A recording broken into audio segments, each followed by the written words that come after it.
I guess that there could be some people considering coming to the meeting here in Wilmington, North Carolina this week, Thursday, Friday, and Saturday, as some people talk. And I remember in one of the emails, I had a person ask me a question: can a white person come to the faith, and can they be an Israelite? And of course, you would think if people will go to my website, www.straightwaytruth,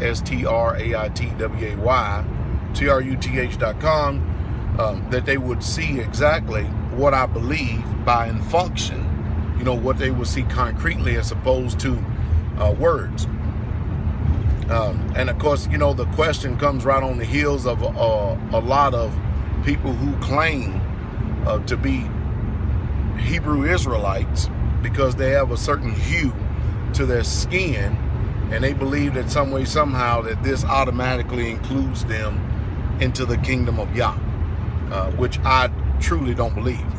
I believe that you are actually in the kingdom of Yah when the Spirit confirms that you're in His kingdom, and He does that by giving you His Ruah, and of course His Ruah is accompanied with a heavenly language that you will speak, that shows the proof to not only you but to other people who are around to confirm that the Father has accepted you by giving you His Spirit. And you'll read about that over in Acts 10 by another person who was considered to be a Gentile by the name of Cornelius. He was an Italian man. So if the Most High can give a man that is an Italian the Holy Spirit, the Ruah, what do you care what people are saying in the hour that we're living in today? Over in Shemot 12:49, that's Exodus 12:49, it says one law is supposed to be to him that is homeborn, and the one that comes to sojourn with you. One law. That's automatically letting you know that there was a mixed multitude that come up out of Mizraim. I think it's a nonsensical argument trying to equate salvation based on the color or non-color of someone's skin. I think it's a very elementary, romper-room type doctrine that breeds some type of who knows what. I don't know what kind of arrogant spirit it is, but it's an arrogant attitude.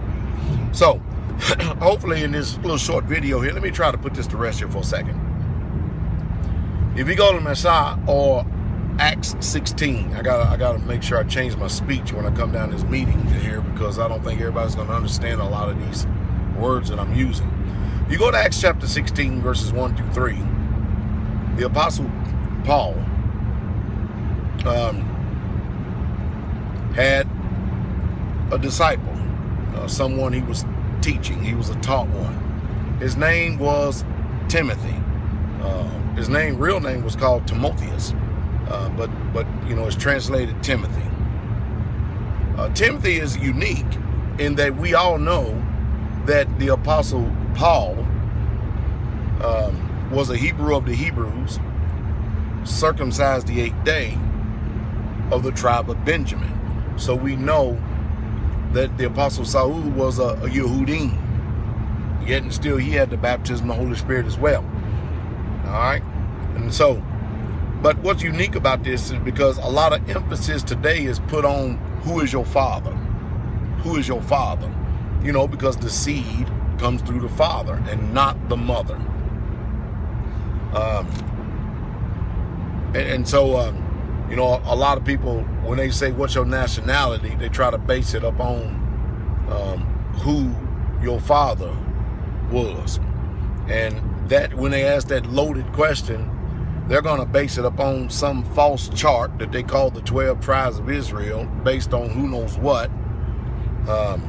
And of course, all these 12 tribes are only scattered in the Western Hemisphere, which does not fit Bible prophecy, because Bible prophecy clearly says that Israel is going to be scattered to the four corners of the earth.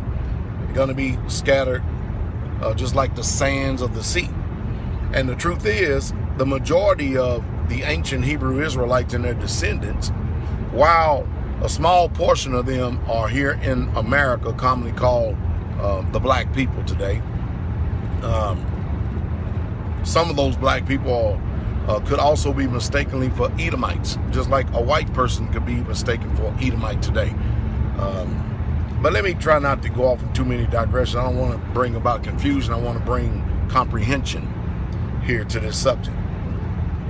But there's still a lot of ancient Hebrew Israelite descendants in the continent of the land of Ham that is commonly called Africa. But Timothy, over in Acts 16, verses 1 through 3, is a unique character simply because his father was a Greek and his mother was a Yehudim. In other words, if we use the modern day vernacular, we would say that this man was an interracial, or he came by way of a mixed union or interracial union. And of course, if you try to go before 1950, they would say that this is a couple that committed miscegenation. But anyway, so Paul's father was a Greek, and we can only assume, if we are going to say this, regardless of how people think today, because the scriptures has never dealt with people based on the color of their skin. It only informs us what color the Israelites, the ancient Israelites, was, and what color the Messiah was, and what color Moses was. It informs us to the facts and the truth. Based on geographical location, it's hard to not see, unless you're blind in one eye and can't see out the other, that the ancient Hebrew Israelites was in fact black people. People had different hues of skin. Not only that, Isaiah, the prophet Isaiah, said that the face of Jacob would never wax pale.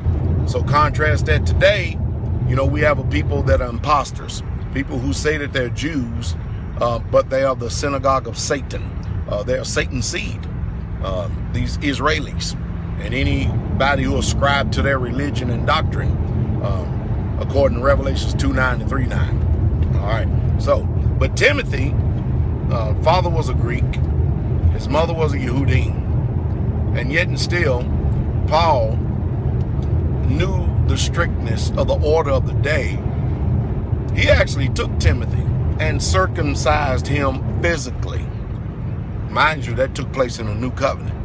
He circumcised him physically because everybody knew that his father was a Greek, and there's no way that they were going to let an uncircumcised heathen come into the temple. That was the reason why Paul circumcised him, so that he could have access to come into the temple, to show that he has truly been converted. Now, think about this. They had a different attitude than what we do today. Because back then, I believe that these people were so zealous in their religion that they was telling people to drop them just so we can see if you really truly believe, and have the sign, just like Abraham did in his flesh, of circumcision. Today, we kind of look like, oh, God, man, I don't want to sit up and look at another man. I mean, but hey, that's just the attitude, respect, and order today.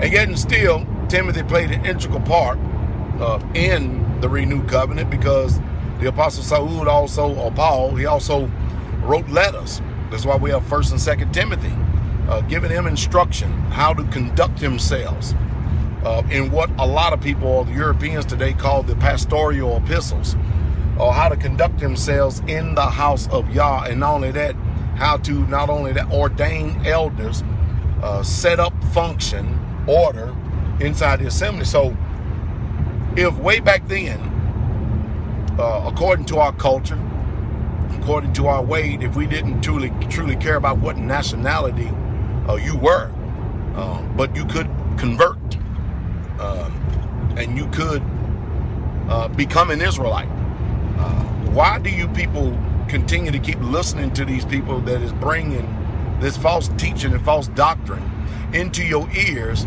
to the point that they even cause you to be militant? Some of you are finally waking up. No matter what they say, you're just looking at the evidence here. You're finally waking up. I mean, Abraham had a wife that was one of another nation, an African. Joseph had an African wife.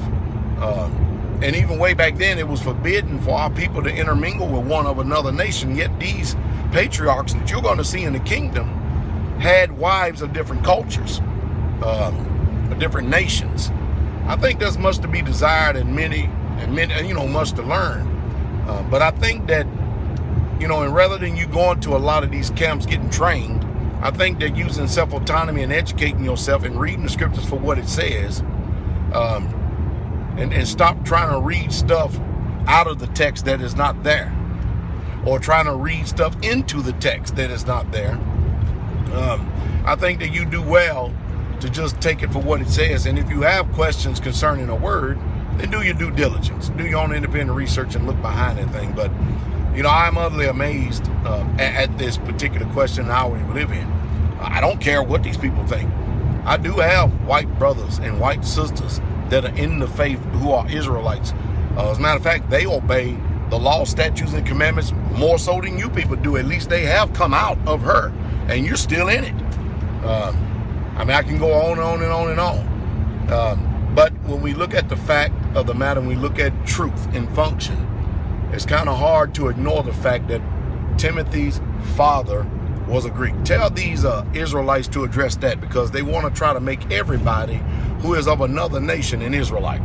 And of course, the reason why they do it, because they can't twist their lips, they can't twist their tongue to actually tell you, in fact, that these people are Israelites by conversion. So they have to actually, by the flesh, try to make them Israelites. Now, the truth is, if the circumcision does not keep the law and the righteousness, which is by faith, the righteousness just like Abraham did, shall not their circumcision be uncircumcision? Why, sure it is. You got a lot to learn. I hope you have the ears to hear. Shalom.